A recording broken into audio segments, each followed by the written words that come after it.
እዚህ ዓለም ላይ በጣም ከባድ ስራ ከሚባሉት ውስጥ አንዱና ዋነኛው ወላጅ መሆን ነው። በተለይ ደግሞ ልጆቻችን ታዳጊ ወይም ቲኔጀርስ ከ13 እስከ 19 እድሜ ክልል ላይ በሚገኙበት ሰዓት እዚህ እድሜ ላይ ለመቆጣጠር ማኔጅ ለማድረግም በጣም አስቸጋሪ ይሆናል። በዚህ ሰዓት ደግሞ ቤተሰብ እንዴት ከልጁ ጋር መግባባት እንደሚችል ማወቅ ይኖርበታል። ይሄ እንዲፈጠር ደግሞ ማለት ያለብንን ማለት የሌለብን ነገሮች ማወቅ ይኖርብናል። ዛሬ ደግሞ ይዘንላችሁ የመጣነው በብዙ ጥናቶች የተደገፈ 5 በጭራሽ ለታዳጊ ልጆች ማለት የሌለብን ነገሮች ናቸው። ታዳጊ ልጆች ስንል ቲኔጀርስን ወይም ደግሞ አዶለሰንስ እድሜ ክልል ላይ ያሉትን በብዛት ከ13 እስከ 19 እድሜ ክልል ያሉትን ያጠቃለለ ሲሆን ለእነዚህ ልጆች ወይም ደግሞ ልጆቻችን ማለት የሌለብንና መጠንቀቅ ያለብን ነገሮችን የያዘ ቪዲዮ ሲሆን እናንተም ቢሆን ብዙ እውቀትን ታገኙበታላችሁ። አብራችሁን ቆዩ።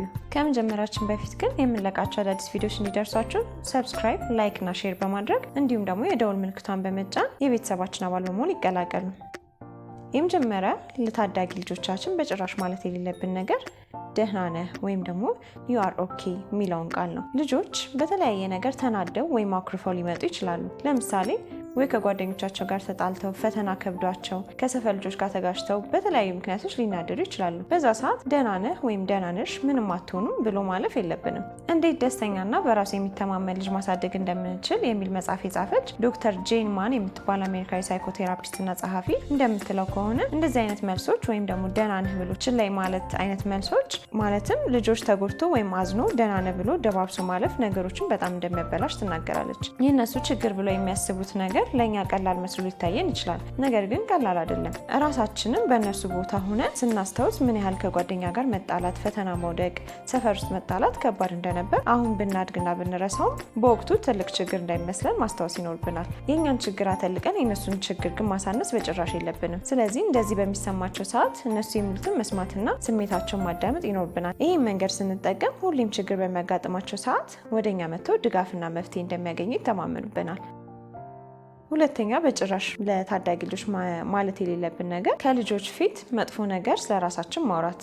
ለምሳሌ ውፍረቴ ሲያስጠላ፣ ሲያስጠላ፣ ምን አለ እንደዚህ ቢሆን፣ ምን አለ እንደዛ ቢሆን እያልን ከልጆች ፊት ራሳችን ማዋደቅ ወይም ማጣጣል ልጆች ላይ የሚገርም ተጽዕኖን ያመጣል። አሜሪካ ውስጥ የሚገኝ ኖትር ዴም የሚባል ዩኒቨርሲቲ ውስጥ የተደረገ ጥናት እንደሚያሳየው ከሆነ ቤተሰቦች ራሳቸውን በልጆች ፊት ሲያጣጥሉ ወይም ክሪቲሳይዝ ሲያደርጉ የልጆች በራስ መተማመን ላይ በጣም አሉታዊ ተጽዕኖ እንዳለ ያሳያል። ምክንያቱም ደግሞ ልጆቹንም በምናድግበት ሰዓት የቅርብ አርአያዎቻችን ወይም ሮል ሞዴሎቻችን ሊሆኑ የሚችሉት ቤተሰቦቻችን ናቸው። እናም የቤተሰብ ባህሪ ነው ልጅን በዛ ሰዓት የሚቀርጸው። ለምሳሌ አንድ እናት በተደጋጋሚ ራሷን ሳስጠላ፣ ውፍረቴ ሲያስጠላ የምትል ከሆነ ልጇ ሳታስበው ወይም ሳያስበው ራሱን በተመሳሳይ እይታ ማየት ጀምሮ ለራሱ ያለው አመለካከት እየተበላሸ ይሄዳል። በዛ ላይ ደግሞ ይሄ ሁላ ለራስ ያለን መጥፎ አመለካከት ለእኛም ቢሆን በጣም ይጎዳናል። ማንም ሰው ፍጹም ወይም ፐርፌክት እንዳልሆነ አውቀን ባለን ነገር ደስተኛ ለመሆን መሞከርና ማሻሻል የምንፈልገውን ነገር ማሻሻል ነው ያለብን።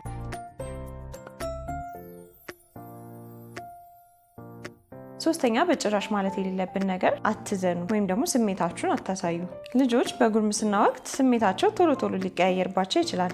አንዴ በጣም ደስተኛ ሆነው ሲደሰቱ ታገኟቸውና ቶሎ ደግሞ ስሜታቸው ተቀይሮ አዝነው እያለቀሱ ታገኟቸው ትችላላችሁ። ቤተሰብ በዚህ ሰዓት ምን ማድረግ እንዳለበት ግራ ተጋብቶ አትዘን፣ አታልቅስ፣ ደግሞ ይሄ ምን ያስከፋል፣ ምን ያስለቅሳል እያለ የማይሆን ነገር ሊናገር ይችላል። ነገር ግን ዶክተር ዴቢ ግላሰር የምትባል የአሜሪካዊ ሳይኮሎጂስት የቤተሰብ ድጋፍ ሰርቪስ ወይም ፋሚሊ ሰፖርት ሰርቪስ ዳይሬክተር ልጆች ላይ ያደረገችው ጥናት ልጅን እንደዚህ አትሁን፣ እንደዚህ አትዘን ማለት እንደሌለብን ወይም እንደዛ ካልን ደግሞ በጣም መጥፎ ተጽዕኖ እንደሚያሳድር እነሱ ጋር ያሳያል። ይልቅ እንደዚህ ከማለት ይልቅ አንድ ቤተሰብ ልጁ ባዘነ ሰዓት ወይም እያለቀሰ ካገኘ አስቀምጦ ምን እንዳስለቀሰው መጠየቅና ድጋፍ መስጠት ነው ያለበት። እነሱም ቢሆኑ ያስለቀሳቸው ነገር መንገራቸውና ማካፈላቸው ትልቅ እረፍትን ይሰጣቸዋል። ከዛም እንደዚህ አይነት አቀራረብ በሁለታችሁ በቤተሰብና በልጅ መሀል ሲፈጠር ልብ ለልብ ማውራት ሲኖር ቤተሰብና በልጅ መሀል ያለው ትስስር እንዲጠነክር ያደርገዋል። አራተኛ በጭራሽ ማድረግ የሌለብን ነገር እና ማለት የሌለብን ነገር አንዱ ልጃችንን ከሌላው ጋር ማነጻጸር። በማወቅም ባለማወቅም ሊሆን ይችላል። አንዱ ልጃችንን ከሌላ ልጃችን ጋር ልናነጻጽረው እንችላለን። እኛ ብቻ አይደለንም፣ ጎረቤት፣ ጓደኛ፣ ዘመድ ባገኛቸው ቁጥር ልጆችን በመልክ፣ በቁመት፣ በጸባይ እያነጻጸረ አንዱ ልጅ እያሞገሰ ሌላውን ሊያጣጥል ይችላል። ለምን እንደ እህትሽ እንደዚህ አትሆኝም? ወንድም ቢሆን ኖሮ እኮ እንደዚህ አያደርግም። እንደ እህት ጎበዝ ተማሪ አትሆንም? እንደ ወንድምሽ ጠንካራ አትሆኝም? እያለ ልጁ ላይ በማያስበው መልኩ መጥፎ ተጽዕኖ ሊያሳድር ይችላል። ከወንድሙ ወይም ከእህቱ ጋር፣ ከእህቷ ወይም ከወንድሙ ከወንድሙ ጋር ከልጅነቷ ጀምሮ ሲፎካከር ያድጋል። ሳያስቡትም ጥላቻን ልናሳድርባቸው እንችላለን። ስለዚህ አንድ ልጅ ከሌላ ልጅ ጋር በፍጹም ማወዳደር የለብንም። ከቻልን አንዳቸው ከአንዳቸው ቢለያዩም በምንም እንደማይበላለጡና እንደማይተናነሱ እንዲያውቁ አድርገን ማሳደግ፣ መተጋገዝና መተሳሰብ እንዳለባቸው፣ አንዱ የማይችለውና የማያውቀውን ነገር ለሌላው እንዲያስተምሩ እያደረጉ አድርገን ማሳደግ ይኖርብናል። የመጨረሻውና አምስተኛው ደግሞ ለልጅ ማለት የሌለብን ነገር ልጅን ከሚገባው በላይ ማድነቅ። ልጅን ማድነቅ ምንም ጉዳት ያለው ነገር ባይመስለንም ከሚገባው በላይ ሁሌ አድናቆት ስንሰጠው ልጅ በራስ መተማመኑ በጣም ከልክ ያልፍና እብሪተኛ ወይም አሮጋንት ሆኖ እንዲያድግ እናደርገዋለን። ቢሳሳትም ስህተትን አለመቀበል ደረጃ ድረስ ይደርሳል። ምክንያቱም ምንም ቢሰራ ከቤተሰቦቹ አድናቆትን ብቻ ከሆነ እያገኘ ያለው ሁሌም አድናቆትን እንጂ ልክ አይደለህ ማስተካከል የሚባለውን ነገር መስማትም መቀበልም አይፈልግም።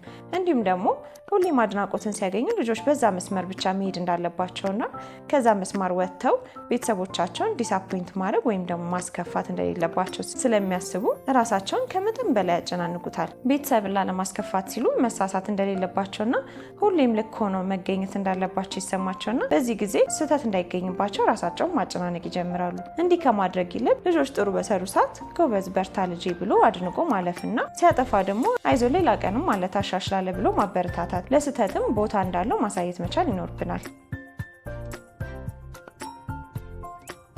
እሺ የፍቱን ቤተሰቦች ለዛሬ ይዘንላችሁ የመጣነው ቪዲዮ በዚህ ጨርሰናል። እንዴት አገኛችሁት? ልጅ ማሳደግ በጣም ከባድ ከሚባሉት ስራዎች አንዱና አንደኛው ነው። እናንተም ካላችሁ ልምድ ምን መደረግ እንዳለበትና እንደሌለበት ኮሜንት ላይ አካፍሉን። ላይክ፣ ሼር እና ሰብስክራይብ በማድረግ ለብዙ ቤተሰቦቻችን እንዲደርስ እናድርግና እንተጋገዝ። አብራችሁን ስለቆያችሁ እናመሰግናለን። ቀጣይ ስራችን ላይ እስክንገናኝ ድረስ ሰላም ቆዩልን። መልካም ጊዜ